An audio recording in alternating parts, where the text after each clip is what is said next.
Hey guys, welcome back to the channel. So a couple days ago I was working on these glow in the dark sweaters and I loved how this turned out. I filmed the whole process so I can show you guys from the cutting, heat pressing to it actually glowing in the dark in case you finally want to try out the glow in the dark material. So there's a bunch, right? There's glow in the dark thread, glow in the dark vinyl, the one that I'm using right now.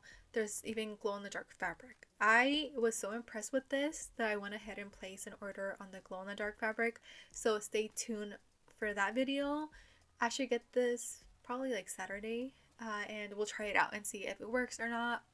But yeah, basically that was the reason why it took me forever to try it out, because there was always like mixed reviews on these materials. Some said that it didn't work, others didn't like when it came to like the vinyl, how it didn't cut that well. When it comes to cutting, all I can really say is, at least for me, right, I always follow the recommended settings that the vinyl company gives.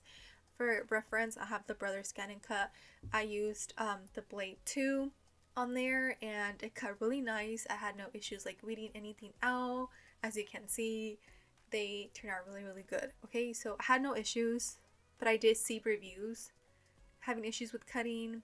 So please always do a test square on your vinyl, okay? Like I said, they'll give you the recommended settings so you could try it out and see if it works. If it doesn't, play around with your machine, do another test square, and write down the name of the vinyl company and the settings. That way you always have it as a reference. But yeah, the cutting, it worked out great with mine. Now when it comes to heat pressing the vinyl, I again followed the recommended settings that they gave me for the heat press and it worked out great. It peeled off super nicely, and I had no issues with that either. And now lastly, the most important thing, how it glows in the dark. Okay, I purchased the neon green and white, so you can get the glow in the dark in other colors so during the day it could be more colorful. However, as you can see by the clip, the white tends to be a little bit more glowy. I know on the camera it looks more like a light green, but in person it's more like a bluish. So it's like a white during the day, bluish during the night.